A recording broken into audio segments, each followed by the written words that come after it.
that was mainly, I think it was a year-round thing, really, because in Bellingham, I was dealing with like, I don't know, the sobby winters, and then the springtime was the worst though, with the everything budding. But I would say spring and summer were pretty bad.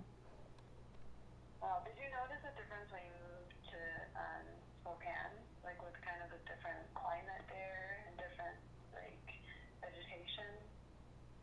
No, I think at that point, because I had been in treatments, I was settled down a bit, um, Uh-huh. and I didn't really notice a huge difference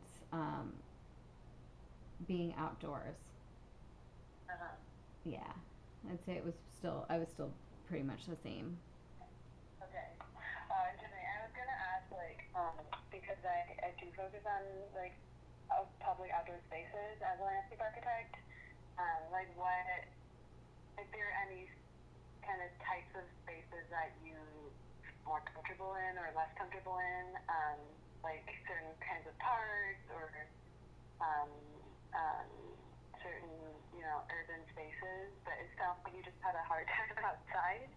Yeah, I'm obviously terrified of grass. Yeah, I mean, I'm even scared of short grass. Um, really. yeah, with ticks. Like even in like urban parks. Yeah, because there's squirrels and squirrels carry ticks and there's mice and so my dream space would have like rocks or something instead of grass Oh, interesting. and bushes and flowers and things, but the grass would have to remain minimal. Yeah. Interesting. Okay, and I'm also interested in how you um, how you get around, especially like when you were most sick. Like, were you able to drive? Were you able to walk or bike, or was public transit available? And like how you felt about those things. I could absolutely not do public transportation because of just the smells and the gas smells and the buses Mhm. smell. Um, I could not bike because I was just way too sick to bike and way too. I mean, I still haven't been able to get on my bike. This summer, I'm like, okay, I'm getting on my bike. Um, Oh, yeah, and I used to teach spin classes and bike to and from work, so I was pretty gung ho, and I'm still struggling with that. yeah. This summer, I'm gonna do it though, and Cool. I I would drive, but there were some points where I should not have been driving because Yeah. my brain was so messed up. I was like taking turns down one way roads. I was getting lost driving.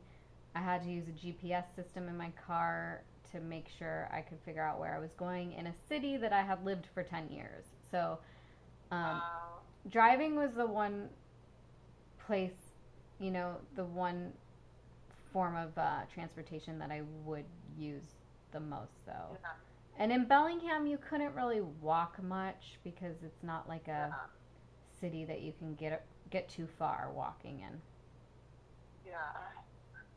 Were you able to get help from like your friends or your partner, like getting rides and stuff? Yeah, actually, I had trouble driving long distances, so I had such bad brain fog that from going from Bellingham to Seattle, where my doctor was, I struggled hardcore driving to Seattle for a doctor's appointment and then back. And so I did have a friend drive me to a um, eye doctor appointment once. Mhm. That was in Seattle. Mhm. Um, and I think I would have had more help if I asked, but I'm the type of person that, I don't want to put people out by who wants to just take a trip to Seattle, with Yeah. Yeah. It's a tricky with thing a to navigate. sickie, like so I would do it all myself, but I think I probably would have had a little bit more help had I asked. And people offered and I would take it when I needed it. Yeah. Were there things like Uber and Lyft in Bellingham? Like, was that an option? It was an option, but financially, like you're so strapped when you're spending thousands of dollars on Lyme disease treatment that I'd rather just be like, oh, screw it, I'll drive, you know? Yeah. Did you ever have issues with like air fresheners and stuff like that in where you live? Oh God, yes. Anytime anyone has any air filter in any car to this day, I want to Yeah. jump out of it. Okay, so that's also like another problem. Yeah. Um, uh, interesting. Okay. Um, cool. I think I have a few more questions. Uh, sorry, I'm just looking through my notes here. That's okay. Um, so you are pretty active, it sounds like, on Lyme disease awareness and kind of using different online platforms for Hmm. that. And just want to hear a little bit about that. Like, how have you been kind of promoting uh, Lyme awareness and like what kind of things you do for that? Sure. Well, as soon as I started getting ill, I started documenting my symptoms. So I would take photos of them. So I had this big library of crazy Becky like health stuff. And I always thought, when I was online looking for help, I got Yeah. help because other people put their Lyme disease stuff out there in the world, because we all know that the doctors don't help us. So we really have to figure it out for ourselves. And um, Yeah. How I, did you? Sorry, I'm curious how you found help. Like what kind of websites or social media were you using? I was Googling stuff. So I was Googling symptoms. I was coming across people's blog posts. Uh, Like I came across Anjali Van Lannen's Lyme video. I, I kept Googling everything, and it just kept all coming back to Lyme, Lyme, Lyme, Lyme, and so that's what really got me. Um, okay. but I started to just like, I was like, well, I love writing, so I started a blog, and I started documenting from the day that I didn't even know my Lyme disease test results yet. I was already writing about, what's wrong with me. I'm gonna find out. Am I not? So I documented my entire treatment on a blog. I decided to join Instagram and kind of get involved with the Instagram Lyme community. Um, I started sharing my blogs on Facebook with my general kind of friend population, which was interesting. Um, but I'm glad I did it. Yeah. And Did you have some like people questioning or? no, I feel like a lot of my people are people that I grew up with in high school. Like a lot of people that follow me have known me since I was a little girl. And I feel like those people are probably the most supportive people. Um, People that I went to high school with, people that are in my hometown have been like absolutely great. Um, That's cool. yeah, and their support and has just been tremendous. People that I met along the way, they've been helpful and curious, and great as well.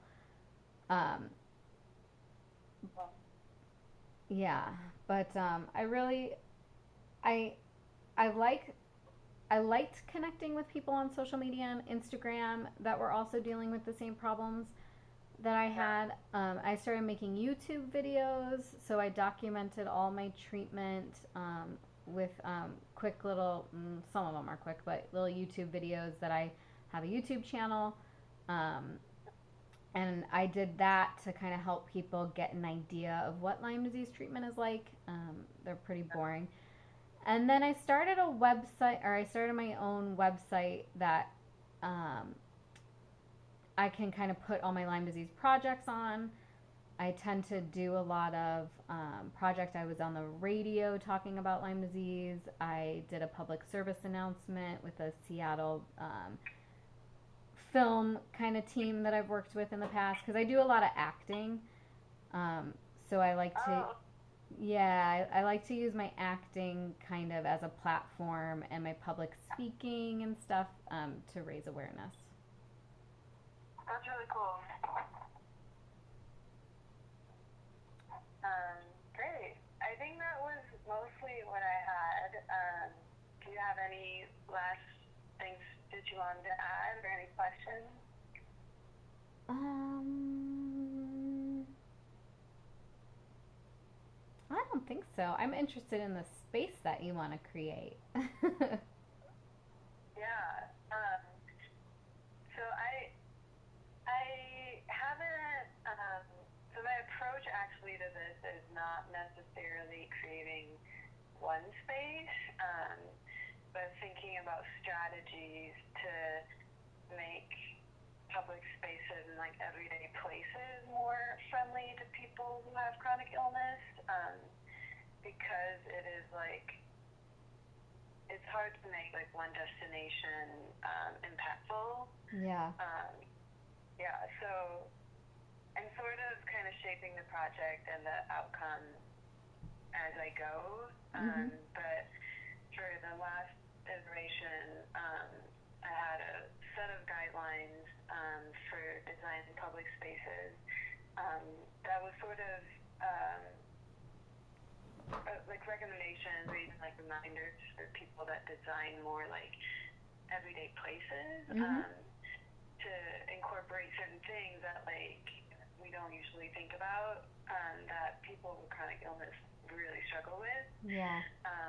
And then I actually have been looking into um, integrating a component of computing or like digital tool, so like an app or something that can kind of provide the right spatial information for people.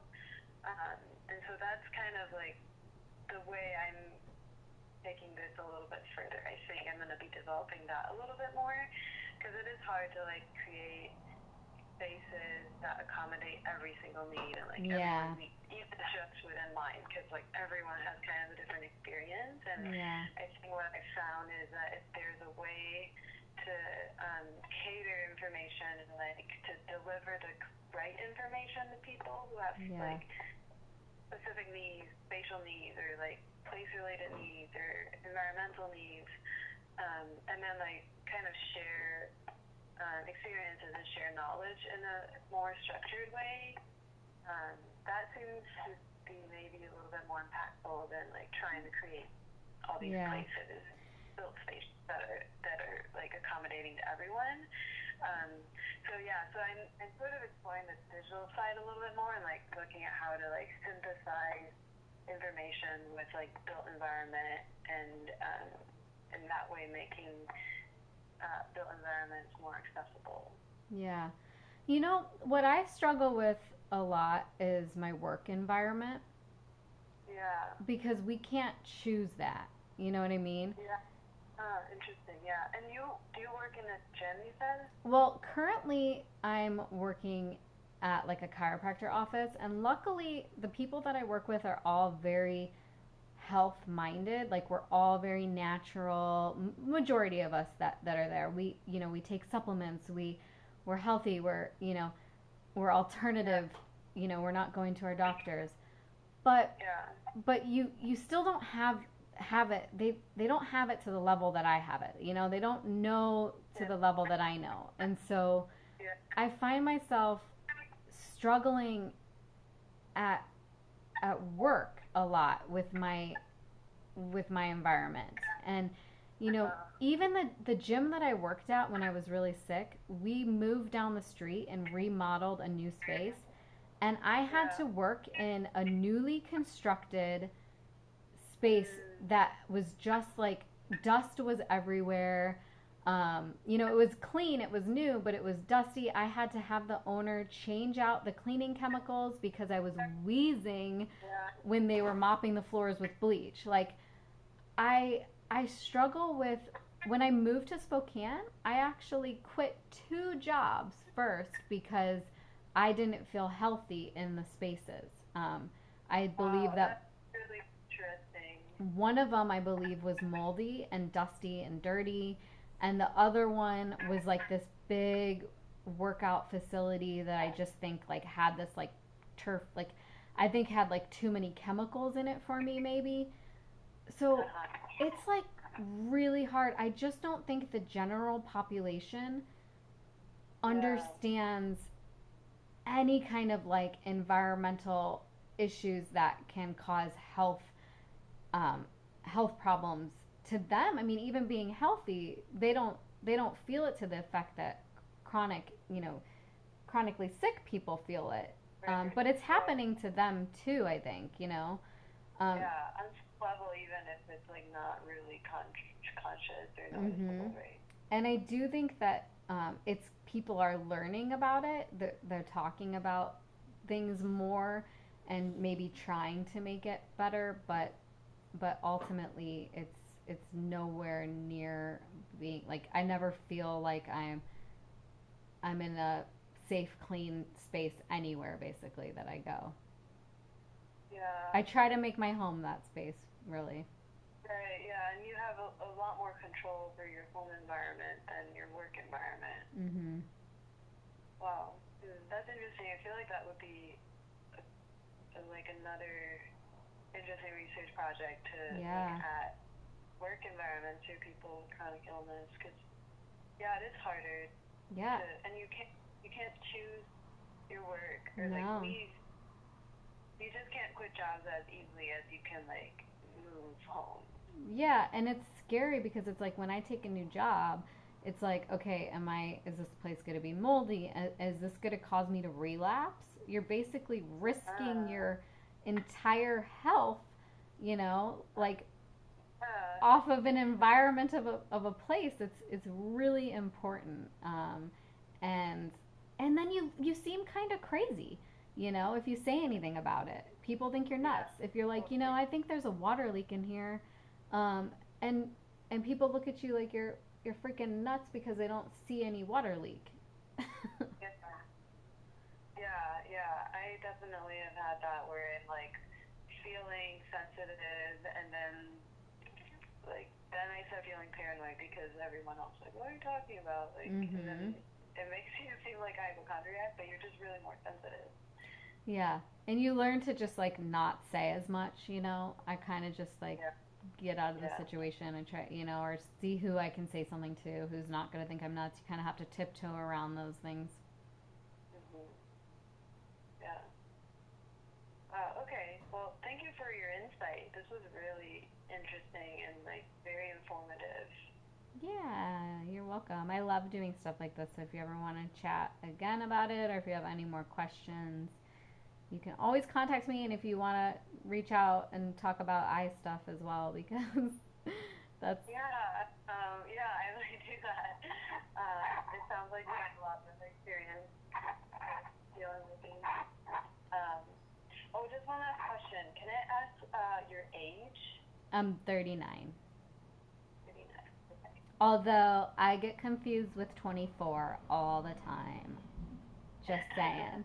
Nice. That's a good thing. Yes. That's great. Okay. Well, thanks so much, Becky. Yeah, thank you. And I'd love to chat again sometime. Yeah, for sure. And I'll keep you posted on the progress of this project. Perfect. That'd be great. Thank you. Okay.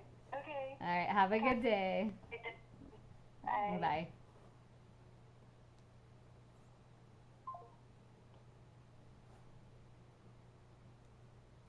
All right. So just finished up an interview with Sylvia. She was great. I think that was a great conversation. I feel really good about this. I'm really interested in to see what she comes up with.